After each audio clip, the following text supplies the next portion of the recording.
Hello. In this episode of the AS for Architecture podcast, Gerard Reinmuth and Scott Balmforth, co-founders and directors of Terroir, speak about their practice in this, its 25th year of operation. Terroir are a collective of architects and urban designers based in Tasmania, Australia and Denmark, whose work includes significant and award-winning civic, recreational, health, education, housing and commercial work, described through their work and writing, not least their most recent publication, Terroir, launched today in Sydney and published by Uro Publications. In our discussion, Gerard and Scott describe the origins and evolution of their practice, guided by four core principles: contextual engagement, civic generosity, material and spatial experimentation, and collaborative practice. Terroir present a new type of design practice rooted in place, conscious of people, time, ethics, and obligation, wrestling with the significant problems of being a good architect in the uneven terrain of contemporary society. A is for Architecture, a podcast about architecture, buildings, urban culture, and space. Hello and welcome to another episode of A is for Architecture. I'm talking today to Gerard Reinmuth and Scott Balmforth, architects, founders of Terroir, very eminent architectural practice from Tasmania in the South Seas. We're talking because it's your 25th anniversary, which is a long time. But before we get into that, maybe Scott, Gerard, could you collectively introduce yourselves and individually? Okay. Yeah. Because you're friends and you met at college. Yes. So the actual collective introduction, the quick version is Scott and I studied together. In that sense, we're an unremarkable practice origin story. It's not very Marvel or DC Comics, I'm afraid. It's almost every other practice. They seem to meet at uni. The interesting thing with us was that our teacher in third year, a guy called Richard Blythe, with whom we started the office, was this sort of emerging hybrid practicing academic, which in Australia still remains fairly unusual. In the early 90s was very unusual. And he was our tutor in third year. And so we all knew each other. The very short version is via a series of circumstances met again 10 years later, and via a series of conversations, we can come back to them if they mean anything, of course, in the context of our conversation, decided to form this practice together. And so yes, I'm Gerard Reinmuth, the Sydney half. We're both born in Tasmania. I live in Sydney. I'm a professor of practice at UTS, and with Scott, a founder of the office. Yeah, hi, Ambrose. As Gerard said, we sort of hail from this small island off the bottom of Australia. And you'll see probably through this discussion, it's incredibly important, our upbringing in that place, and incredibly important that we still have, I suppose we call it a home office, although it's by no means our largest office.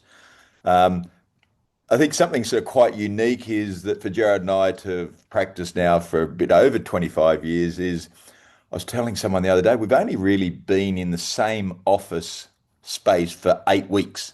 And that was the first 8 weeks of practice, because then the plan was always to set up an office in Hobart, an office in Sydney, New South Wales in Australia.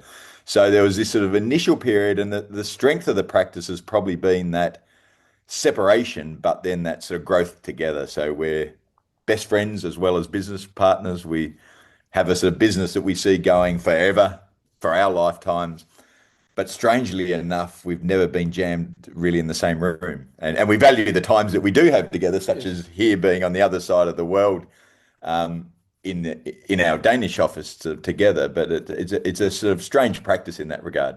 Yeah. We, in case you had to ask, we also do marriage counselling, because of course, if you want to last 25 years, there's obviously some magic in never being in the same room.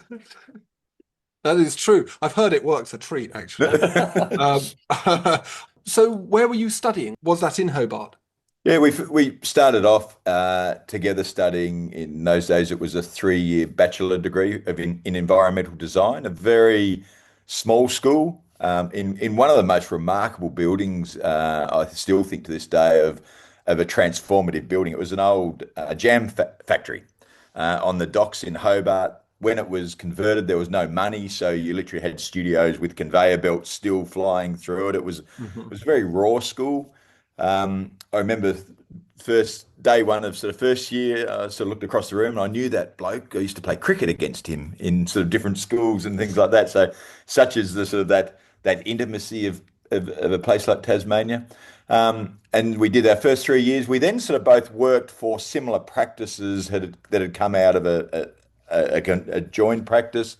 We both had 2 years off between sort of third and fourth year. During that time, Gerard found himself in Sydney. So we both finished off at different schools. I maintained and finished off at the University of Tasmania, and Gerard finished in Sydney. And do you both have PhDs? Because Gerard, you're a doctor, aren't you? Actually, no, it's interesting because we studied in the era of the pre-Bologna, double bachelor. RMIT for years has run this sort of special program, sort of practice-based research program, which Leon van Skyke is, responsible really for. And we were very lucky to go through in the Leon era, one might say, early 2000s. And at that point, it was a master's. So now, you might say with degree inflation, the bachelor is a master's and the master's is now a PhD, if that makes sense. So no, in that sense, we came through as people of that generation 30 years ago with bachelors and then maybe a master's, when people of our generation would go off to Harvard or Columbia or somewhere to do a master's. Yeah. That's great.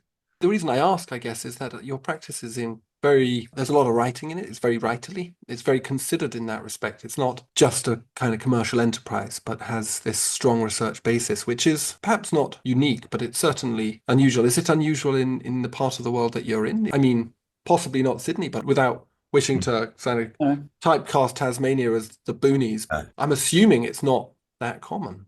Yeah, no, it is extremely uncommon. I don't say it as a good or a bad thing. It's just a statement of fact, if that makes sense. I mean, we've always admired even people like Raphael Menea, who's like an amazing architect who just writes really, really well. But of course, with us, and perhaps you might say the reason we don't have PhDs is we never had time. And I'm always jealous of people who somehow organise time to do a PhD, whereas we are busy with university roles, the practice, and life. And so the writing tends to be related to the practice. We have to give credit to Richard, though, in that, because the practice started with this very ambitious idea that, as Scott said, we're from Tasmania, a very special place. We work for these very interesting architects. And in the late 90s, I mean, Tasmania is still quite difficult from a socioeconomic point of view, like any statistic you want to call out, it's not particularly great. And I'd say in the late 90s, it was a particularly negative place in a way. There's a sort of sense of making do, so to be considered probably almost a bit arrogant or uppity to have any architectural ambition, if that makes sense. That wouldn't be what you would do. And we thought this is a paradox because it's like the most extraordinary place.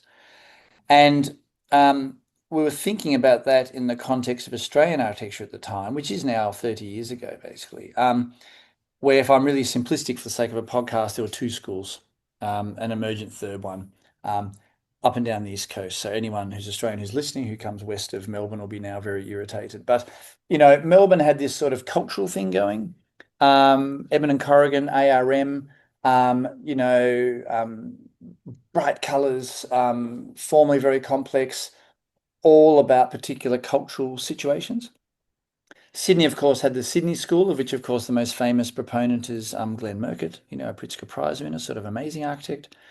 And then in Brisbane, there were sort of things starting to emerge, and some amazing practices came out after that, Donovan Hill and others, actually. And so we were just sort of mulling over this binary. And at that time, again, I'd say there was a bit of a blood sport quality to architectural discussion in Australia. So Sydney and Melbourne, there was a genuine, and I'm not in any way exaggerating, visceral hatred of the other point of view. Like, I was involved in so many conversations then, and I was interested in both, as probably Scott was also. And we thought, this is strange. Surely in a country like this where landscape is so profoundly important, and surely in one of the, I would say still to this day, more successful, complex multicultural societies in the world, there must be some way of bringing together culture and landscape. And this leads to terroir in a way, which, wasn't just drinking a lot of red wine, which was also probably included, but, the word that, of course, the French use, there is no real word in English. From a branding point of view, it's a silly name for a practice, practicing in an Anglo country. But it just described this idea that there's some synergy or some complex relation between the activities of people and the geology and broader environment and vines in the case of the sort of direct origin of the word. And we thought, well, architecture could be like this too. And in all of this, Richard, in a way, you might say at the start, was a sort of in-house theorist. So to come back to your point, we'd observed people like Detton Corker Marshall before then, and then amazing Australian practice where the three partners were famously had separate roles: the great designer, the great thinker, the great pragmatist in a way. Of course, these fictions in a way, they're not necessarily true because, of course, you overlap in a collaborative context. And so you might say, well, Richard was the sort of theory one of the three. And he was really responsible for theorizing the office in a way which, yeah, was very ambitious and very strange, very unusual to do. I mean, and to this day, we're still all very close. It was a big part of our 25th anniversary. He's now fully in academia, so no longer part of the practice. But the stuff he wrote in 2001 that still appears in our, on our website or in documents.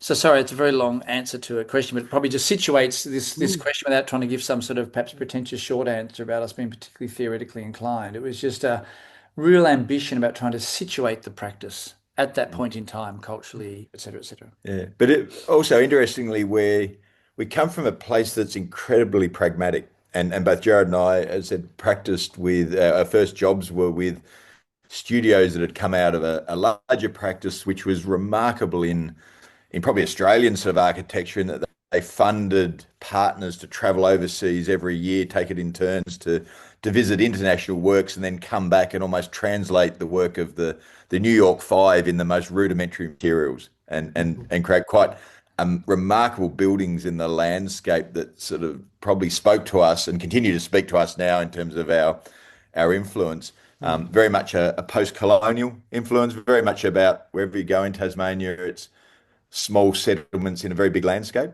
So you tend to sort of hunker down and be quite resilient in the way you sort of move through places. And it's probably that leanness and that almost like from the outset, our first house had to be value managed in a way. And so we're quite comfortable now. So perhaps it's come full circle. Some of the projects we're interested in doing is where architecture doesn't build as much, or where we making conscious decisions to reuse is definitely embedded within our formal training and development in that place. There's a beautiful description of a practice, and there's a couple of things in there. There's this idea of the social complexity of Australasia, I suppose, Tasmania, Australia, as a whole, which I think we might want to come back to, and also this idea of landscape, which is not a theme I'd picked out in my notes to you, but is obviously terrifically important.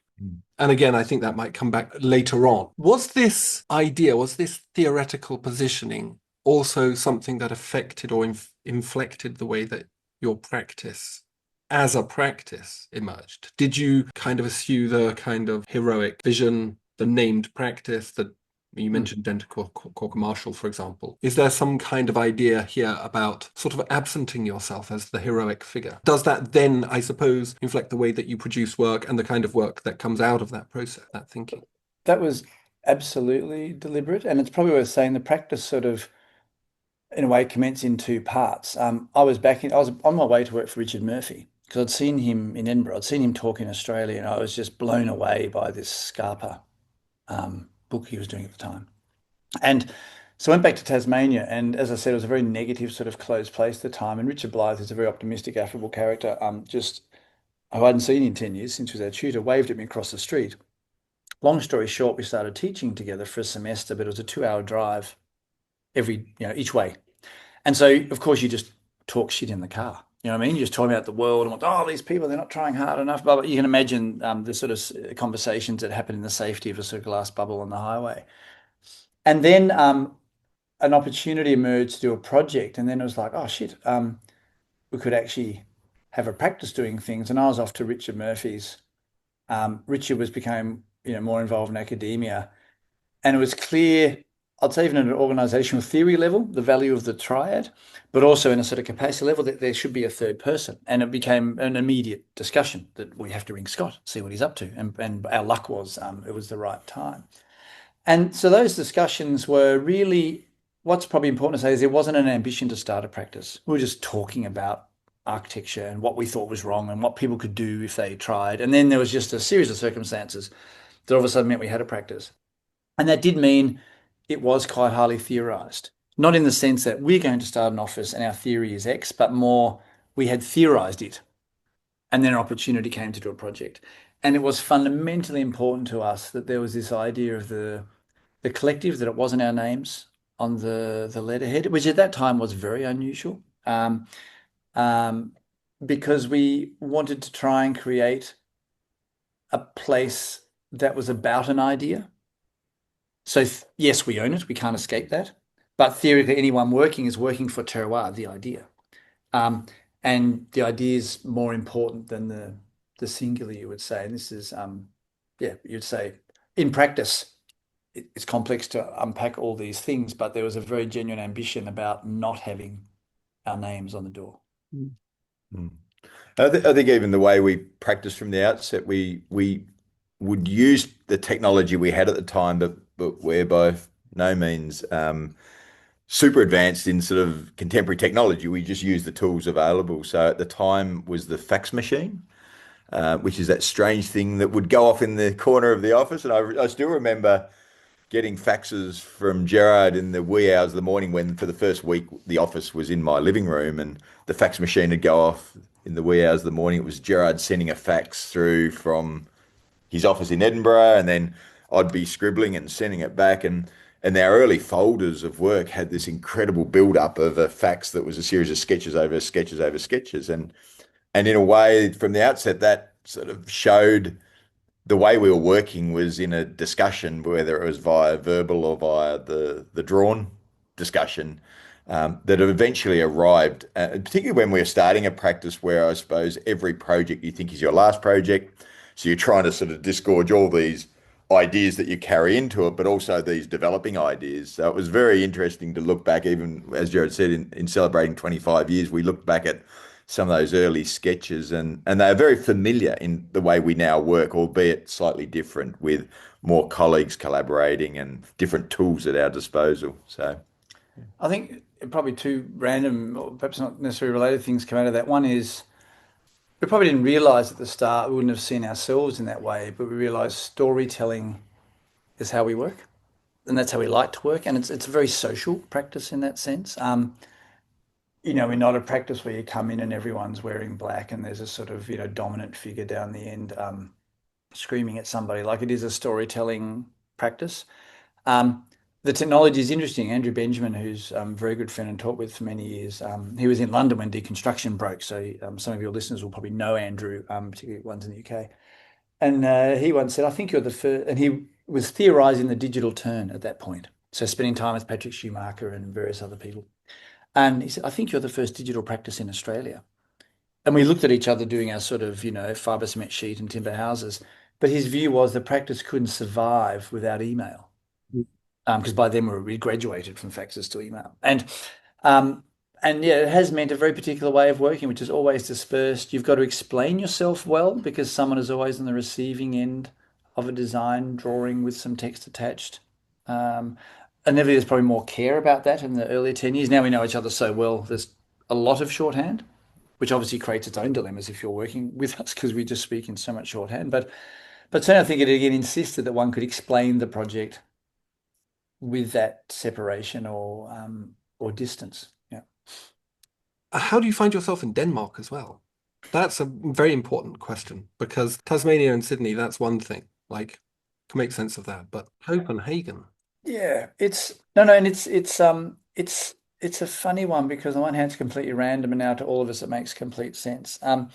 In that my partner was Danish, and we'd come back and forwards a bit, and I always were here, not doing architectural things. And then a first book came out that actually Andrew Benjamin organised, Cosmopolitan Ground, and I thought we'd do a talk, and we did a talk, and then all of a sudden there was an invitation to another talk. And then Adrian Carter, who just set up the Utzon Centre in Aalborg, asked me to give a talk on Utzon, just before Utzon died, actually. And we gave this talk, and then some very generous people from the school in Aarhus contacted me and said, well, would you like to be a guest professor? And this was 2009, the invitation. And, we had the global financial crisis. We had projects just all in the wrong phase. which really matters when those crises come. We just had things that were easy to pull the plug on. So it's really tough, actually. And so it was like, well, if there's ever an opportunity to leave for a year and just take a sort of sabbatical of sorts, now might be the time to do it. So I arrived in Denmark to teach at Aarhus. And different to now in a way, no one had anything to do. Like the Danish economy had been slaughtered. I remember the statistic at the time was they'd produced half the bricks as the year before. This is like 2019. And so people had heaps of time to talk to you because they had nothing to do. And so me being curious just rung people up and rung friends of friends, as it were. And then all of a sudden they started asking us to do competitions. Then we, cutting a long story short, sort of won all of them. So we had this sort of bizarre situation where my joke always was we couldn't get a house extension to do in Australia at the time, whereas in Denmark we're doing a huge student housing project, a university building for the UN in Malmö, master planning, a major hospital redevelopment. So all of a sudden the Danish office just became this sort of strange runaway thing, which is extraordinary to reflect on now, where in Denmark 30% of Danish practice income comes from overseas because there's not enough work here. There are a lot of architects. So now it's a very crowded market. But we're here, we did a lot of things here. And again, we can come back to it later, but we started finding that being in this other place, which of course is in some senses culturally and otherwise very familiar, but you might say the social democratic social contract is just hanging on a little bit here. So it allowed us to reflect on the more mercantile Australian context and ways of doing things.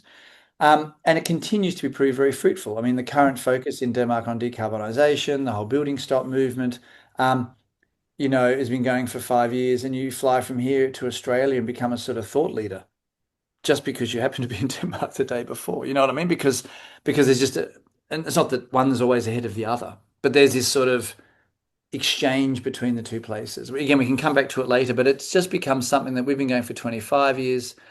The Danish office, which was a complete accident, has been going for 15, and it's now evolved really into a sort of research arm of the office, given the way the Danish economy is set up and the research economy and the philanthropy and so on. So it's very important for us, even though I can totally understand, and probably still for someone new joining our office, it's a strange, curious entity. Yeah, one would assume that the three offices would have very distinct kind of bodies of responsibility and types of work that came out of them. Like if a rural housing scheme comes up, you send that to Tasmania. If an urban waterways plan comes up, you send that to Copenhagen. And commercial housing, you send into the Sydney office. Yeah, this is something that's really good you mentioned because as with the name and insisting on the three of us not being mentioned, we absolutely insist upon the offices being one office. It's because we just watched practices break up because of egos, because of I can do it better than you, I've got more work than you. So we've been really stubborn. And after 25 years, Scott and I have been through a lot and every lot of ups and downs, but there's a stubbornness at the core of it that we will work together. Offices must work together because there's a value in the greater group. And yes, different expertise exists in different offices. But I literally don't think there's a project in the office. There might be one or two rattling around, but no consequential projects in the office that are happening only in one office. There's always someone from somewhere else is helping because there's an urban strategy piece of work to do, or someone's helping because they've got an expertise in CLT or something. Sometimes they're fully blended teams, like a little cricket match, sort of 2 and 2 or 3 and 3. So, it's and the Danish office as well. So the office here, of course, it's smaller, runs in a slightly different way, but there's a total flowing backwards and forwards of expertise. I mean, 4 of us are in Copenhagen at the moment from the Australian office. So, yeah, and that flows through to how we actually structure it at a high level in the office, where sort of on most projects, you might be one of Gerard and I as the director in charge. We're quite hands-on on projects with then 4 principals underneath. But there's not many projects that Gerard doesn't have sort of a sense of that I'm working on, and vice versa him. It's a fail-safe. It enables the other director to step in if they need to in an emergency or accident or something like that. But it's that familiarity and it's that sort of detached observer role that I think is really valuable on projects. So when we hear offices that have sort of this director in charge of this and very isolated in silos, it's quite unusual for us because somewhat organically we've grown from just being 2 of us and then organically grown that there's always a sense of, a lot of our phone calls are me just updating on a raft of projects to give Gerard that familiarity and vice versa. And it's really important for us to have that awareness of what each other's doing without getting too involved, because otherwise you just suck time and money into those things. Comes back to the storytelling and the social thing. I mean, I always admire these heroic sort of architect types that can sit in the room by themselves and draw things. I mean, I would, I think, just go insane. And even someone like Glenn, Glenn Murcutt, I've heard him talk in the past, probably before he collaborated more with Wendy, maybe, but about that fun, that loneliness, and being lost. You don't know quite what to do. You're in the room by yourself. So, I think there's a big value placed on having the other one looking over your shoulder, and it just provides a sort of probably retrospectively as a safety in things. I'll be running a project, but at any point I can just turn around to Scott, who's sort of on my shoulder, as it were, and exchange questions or views or ask advice. And again, it's something we try and instill through the group and through that you might say now in a medium-sized office, there's another layer of management, and trying to insist at all times against siloing, just ask someone else, test it with someone else. Which is back to the start, makes it more fun and conversational as well. Is there an optimum size? I mean, if you were to go like super large, you're going to get yourself a Hong Kong airport to do. Is it scalable, or is this does it have this perfect sweet spot that you've hit?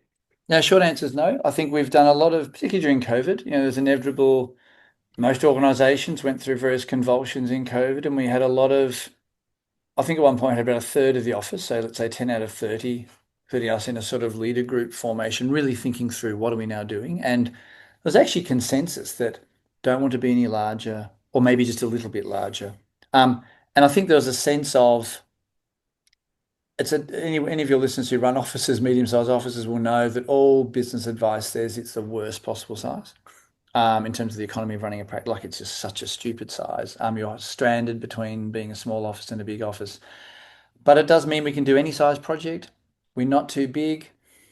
We know the name of everyone in the office. We know the name of their partners and their pets. There's a sort of something about the size office, which means, of course, there's not a sort of resistance necessarily to getting a bit bigger, but it's definitely not an ambition. And perhaps in the reverse, I think we're quite stubborn about what we actually do, stubborn about what we submit for.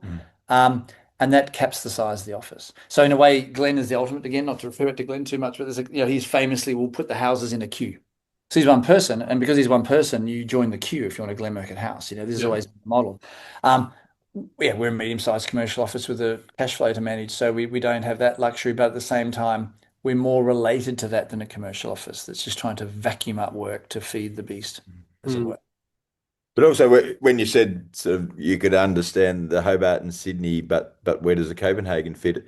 Hobart and Sydney are very different. So one of the struggles perhaps we've had is the longer we go on, the harder it is we've almost got to recalibrate how we present ourselves in different markets with different skills and different strengths. It's common. I could walk down the street in Hobart and introduce a prospective client to someone in the office that's a principal that's worked on a project in Malmö, Sweden, and has come via our Sydney office, and sometimes their heads will just explode. They don't understand that. To us, it's quite sensible because that person's moved around. They had a particular skill at the time.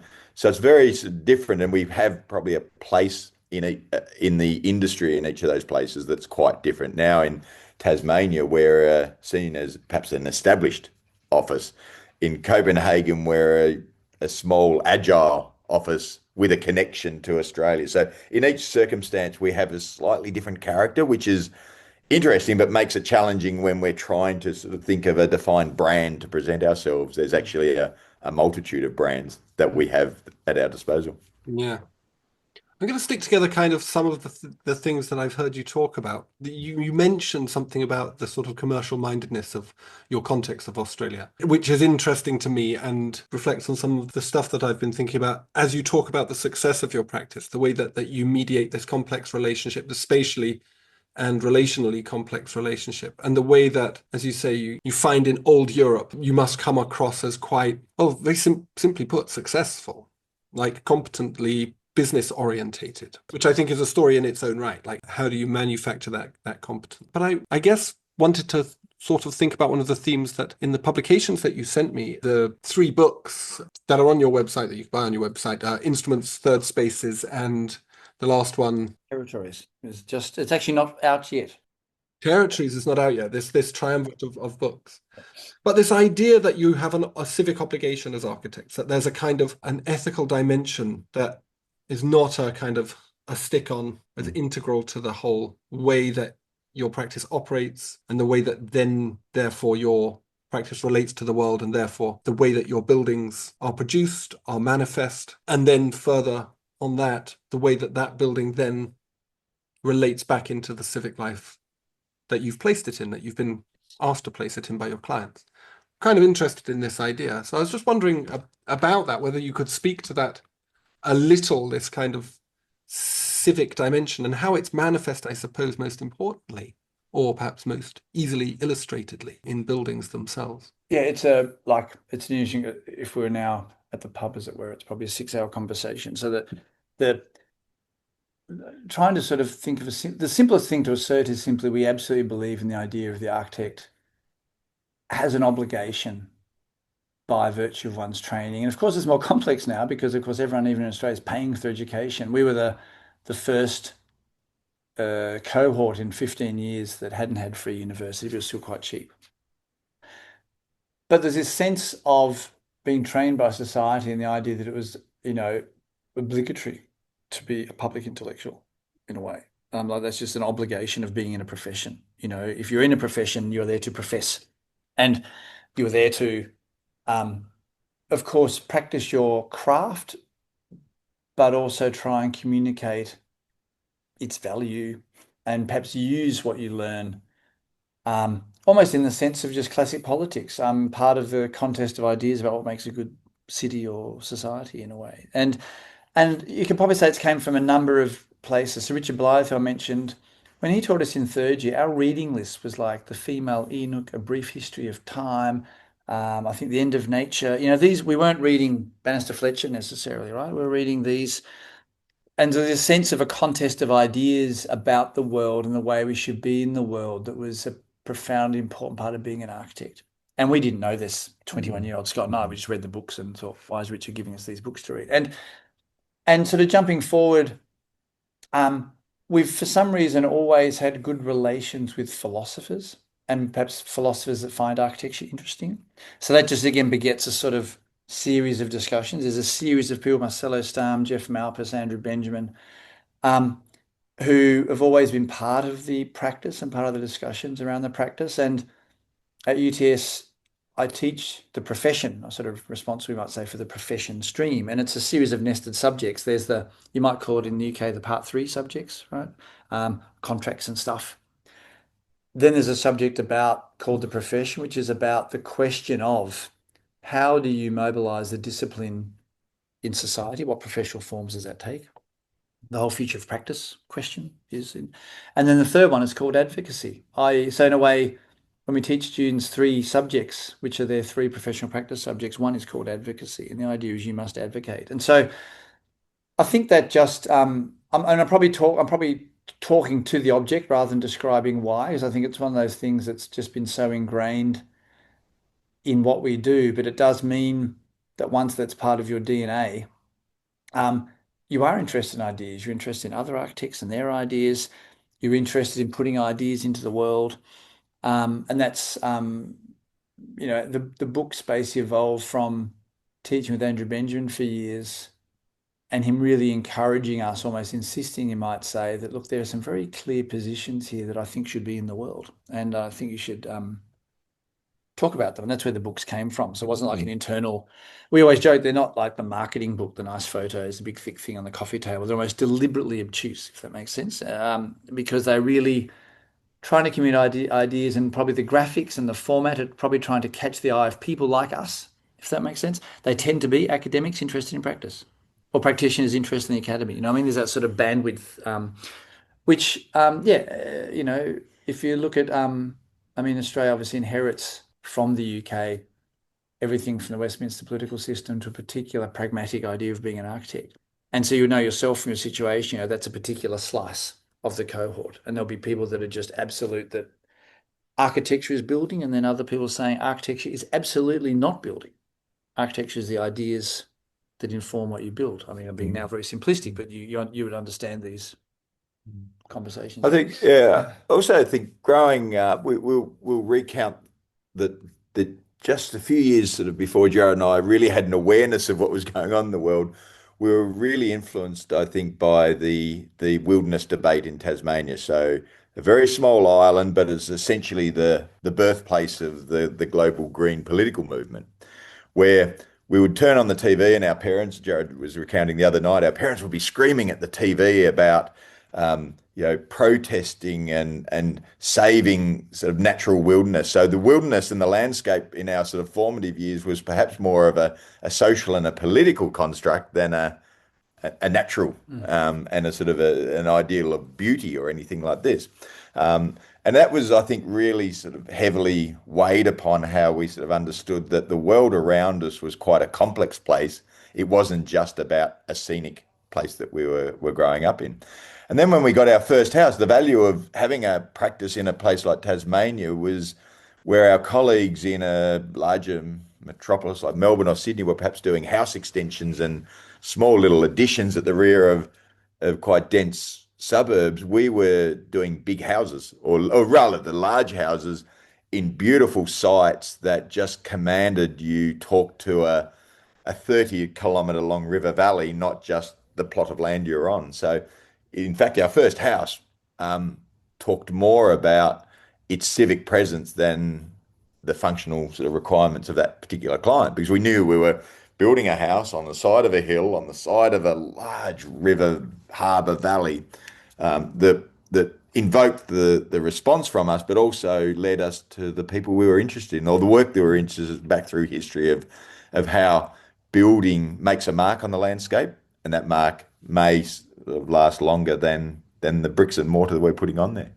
I mean, I think the French would say urbanist, right? Urbanist. I mean, I think we realised in this first house Scott was talking about that we were urbanists before we're architects. Again, as a key teacher, Lee Woolley, again, probably appreciated more as time went on, his teachings, where we're very interested in architecture, and we'll talk about a one-to-one window detail as long as you like. But the reason it exists, and this is probably back to your question, and I think in the whole environmental crisis context at the moment, the reason something exists is, of course, asserting itself even more and more now. Does it have a right to exist, given the carbon that's in it or whatever? And so I think, again, none of this stuff, I wish I could say we're all very thoughtful about it, but we just realise after the fact we're urbanists. And that's because we have been in this place, Tasmania, where the city is always swimming very hard, in the context, like paddling to keep up with the scale of the landscape.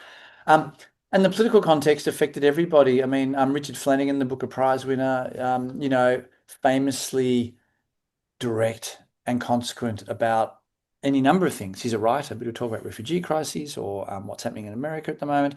So I think there's a group of Tasmanian society that all were deeply affected by the birth of the Green Movement in this question of this contest of, is it jobs or is it trees? And the fact that, of course, as we know, it's not so simple. But living in that complexity, there emerged a whole generation of people probably above us who are just incredible political thinkers. They might call themselves that. And there's a sort of funny subset of being Tasmanian of a particular generation, I think, is an ability to talk into these complex places, you might say. Sort of an outsider and an insider at the same time, which is a lovely, lovely position to be. It's probably a bit like being Scottish. Yes. In the United Kingdom, isn't it? Richard Blythe sort of told us early on when we'd get together and talk. He had a friend who was responsible for drawing the line of the wilderness in Tasmania. So if you're on one side, you're in what is essentially now World Heritage, some of the oldest forests in the world, and if you're on the other side, you're outside that wilderness, you could have cows and paddock and develop. And it's a really strange idea in growing up in Tasmania. There's no such line. It's completely artificial, and it came down to someone's responsibility to actually draw that line, which is remarkable when you sort of think about what the weight of that line carries. And it probably comes back to your question about the book. So in the end, I was teaching with Andrew Benjamin, and as we said before, there's no separateness. So the fact that I'm teaching with Andrew Benjamin folds into a whole lot of conversations Scott and I have, and they'll fold into conversations. And it's interesting, so that style of drawing, say Kimberly in the Sydney office has been very instrumental in also helping with, and all of a sudden you have these books out, and someone in Hobart who's just joined the office is doing those drawings. So the books are sort of interesting, I think, because they came out of discussion and putting ideas into the world, but internally in the office, they've also become guideposts. I mean, Sumi's Event Cities books, Holes, Anchoring, Intertwining. There's a series of these triads. I think Sumi might be up to about book 5 or 6 by now. But, um, they're probably things we looked at very much. Books that were sort of idea diaries in a way. So although they're for a public audience, they're very openly someone almost trying to work something out in public. And in the case of us, the 3 titles were literally not, again, merely preordained, but there was this question from the start of doing projects in those landscapes. And I suppose almost this very theoretical, Ron Sear or someone would talk about this question, this question of what is the impact of art? If we have a building in a place and there's a view to the place in a certain way, can we do something that might instill greater care for that place? It's a question. It's not an answer, right? And that is the instruments book in a way. The sort of socio-democratic project, which again really now weaves back and forth in Denmark and Australia, is the Third Spaces project, which came from doing lots of projects that were, I'll call it semi-public. There might be private foundations, there might even be private. But this question was always, could we use the logics of the project to carve out something that was public or an opportunity that was public? So you can almost call Third Spaces a sort of attempt, the sort of rearguard attempt for neoliberalism in a way, like is it possible to sort of flip these things? And then Territory, the third one, is really, you might say, a summation of those two and everything else, which comes back to Scott's comment around the line. Just this understanding that terroir is a profoundly, well, architecture, sorry, is a profoundly territorial activity. I don't mean territorial in the sense of this is my territory, but it covers a lot of territory. And I remember, again, very early on in the practice, when you think of conversations now, I think Richard Weller, who I think you've had on, when I was on a talk panel with him, must have been about 2005, and he described the question of ecologies. We're talking about our practice, and he started talking about the ecologies of all the places where all the materials came from, which people now are quite well versed at talking about. But back then, that was like, really revelatory sort of concept that you're doing. You might be doing a house extension in Eastern Sydney, but the territorial consequence of that could reach across continents. So this territory question operates at a series of scales. The most direct one, yep, I'm in this territory here. Master planning sort of thing, so you're actually organising territory, and that whole thing about urbanism is now infused, that a decent part of the practice is doing urbanism projects. And then almost at this planetary scale, which are the sort of Greenland and other projects. Yeah, it's a fascinating idea. I do like this idea of sort of like the philosopher Elizabeth Anscombe's idea around the moral ought. Like architecture has this moral ought. It ought to act. And it's not an ambivalent project anymore. Certainly when I started studying architecture, looking at architecture in the late 90s and early 2000s, there was a lot of work that seemed to me, even then, entirely morally ambivalent. And intentionally so. It was having fun. The critique wasn't there.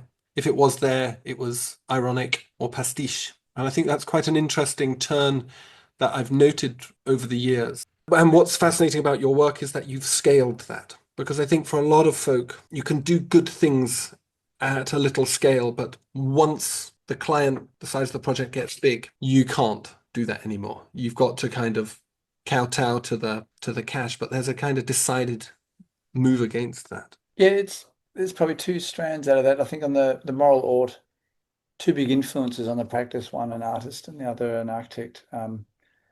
Mentor, the artist architect always said, your obligation is not to your client, it's to the society that trained you.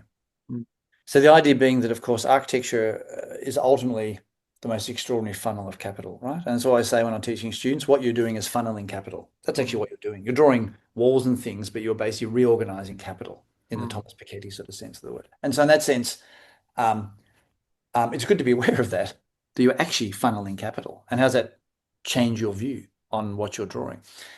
The other one, sort of more melancholy, was, societies get the buildings they deserve, which is a sort of, quite melancholy reflection on the values of society and how we, of course, where we put value and so on and so on. And so I think, yeah, there are two other ways, but just when you talk the moral ought, I thought, yeah, there's always, colleagues and mentors, words like that ringing in our ears to some extent. Mm. I think the question of what happens as you scale, I think something's been very important to us, and it's a terrible way of, you might say, leveraging architecture culture or becoming a star architect, is to just be as honest as you can about what you're doing. And what I mean by that is, I think there's a certain point, about 10 or 15 years ago, I certainly started getting really disillusioned with architecture culture because I was teaching. And it's very important to be helping the students understand what they can do. The question of autonomy sort of a sudden just, Pierre Vittorio, I think you've also had on, and, started talking about these questions. And I always say in architecture, you always have a sort of limited autonomy, yes. And I think understanding that and perhaps being very clear around what you can affect and what you cannot, I think is quite a powerful position. I don't think it's a bad position. I think it's very powerful to be honest about we can actually impact this because that's actually believable. Whereas you'll hear, so many architects get up and, oh yes, I did this, and look, there's this void in the middle of the thing and a stair, and I've created a social democratic state. And it's just like, no, um, that's just simply not true. And you'll hear, of course, architects make the most outrageous claims for the things they've done, and I've found that I find it deeply unethical, like deeply unethical. And the dilemma for students is they hear all this stuff and believe it to be true.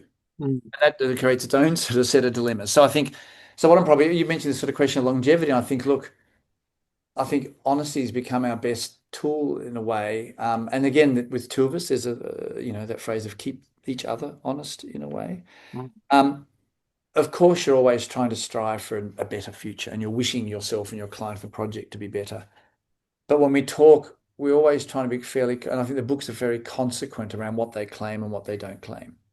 And I think this is a powerful position because it's actually a position with some integrity, as opposed to telling a story of a building which, you then hear 6 months later at some dinner party that everything was just completely not true.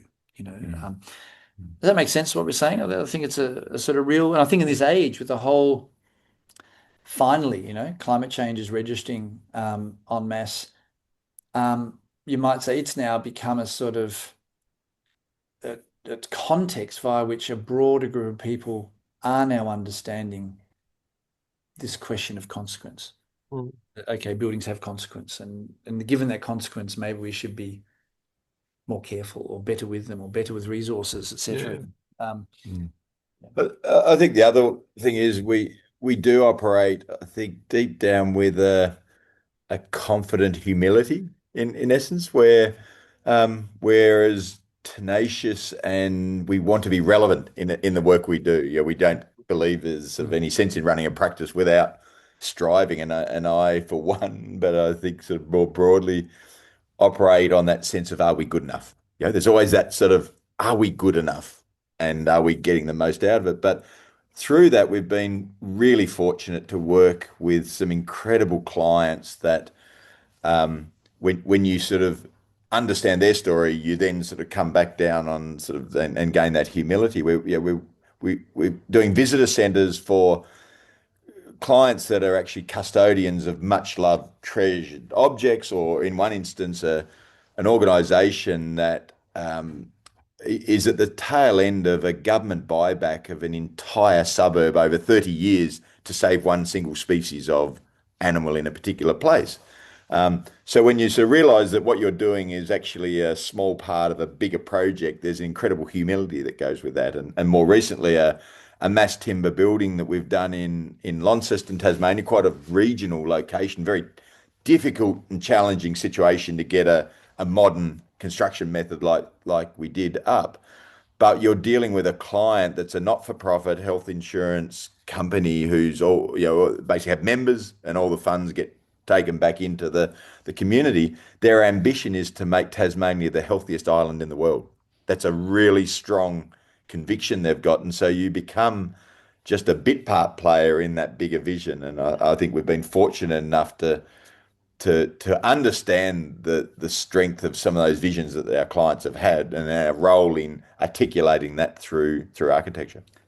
Yeah, the new Labor version of this is probably the third way, isn't it? Where I think, you know, just listening to Scott talking, I think all our clients really care, and so that almost becomes a you know a criteria, if that makes sense. And again, I wish we were so such a lucrative organisation we could just pick and choose. It's not that simple, but there's a stubborn, I suppose, just again what you put into the world, how you talk about things in the world, how you talk about things to other people. We've been able to get clients that all really do care, and I think that's much more interesting to us to work with people that really do care about something than the sort of clever game of realpolitik. Yeah. You know what I mean? Which of course commercial practice and commercial organisations do have to deal with. We're probably a bit, I'll say, straightforward or a bit simpler, just one of those people that really care about things. Well, I wonder if it is. I mean, you kind of talk it down, but I wonder whether I was talking with a colleague of mine yesterday. It was quite an interesting moment because I was thinking about what you were saying. A building I walked past yesterday, I was in the city, a northern English city of Leeds, Yes. which first time I've ever been, and it was actually really nice. I mean, the weather was nice, and that always changes everything. But it was a very handsome city. But there was this one of these kind of 1990s, early 2000s building that was being deconstructed, and there was this layer upon layer of stuff Yes. coming off. You know, it wasn't a brick building. It looked a brick building, but actually it was made up of about 4, 5, or 6 layers of, and it was essentially a Baroque building. Like, it was extraordinarily ornamented, but hidden away. And I was thinking about that in relation to your ideas around territoriality and the territory of architecture being enormous. The supply chains of architecture are enormous, and how your work to me seems to be addressing and thinking about how we better understand that territoriality and then perhaps act within that space.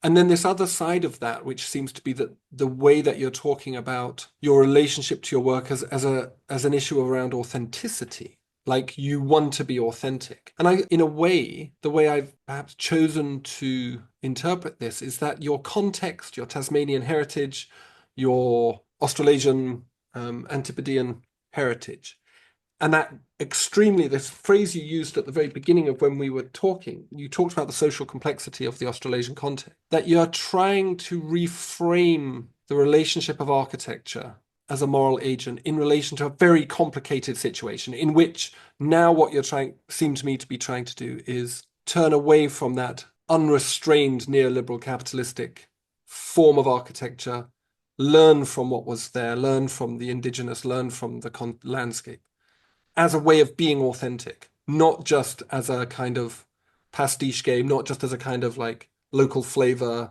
hipster vibe thing. So there was a lot in there.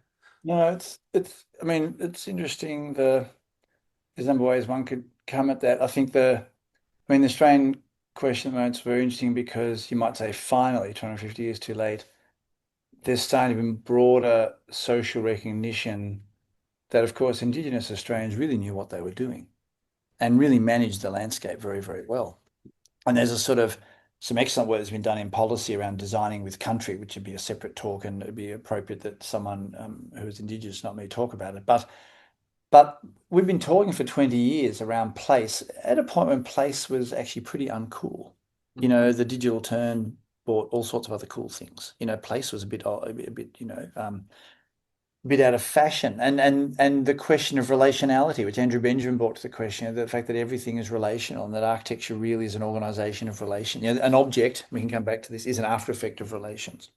And now you have this emergence, and super interesting, I think it's going to impact on Australian architecture in a very interesting way, of the Indigenous project, which is a relational project. It also deals in a very complex way with the sort of ecosystem of things. And you might say our language is so similar, and I'm being very careful what I'm saying because there's a whole question of cultural competency and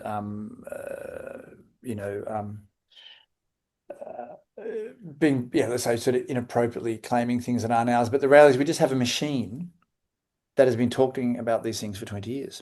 So now this thing appears, it's like a delight. It's like, oh, great, because we can now work with another group of people that actually have a language, of course, from a different cultural background, but it is somehow related. So I think it's a way of trying to say that I think the object thing is interesting. It's probably a constant tension between, I don't mean between Scott and I, but a constant tension we talk about. We love architecture.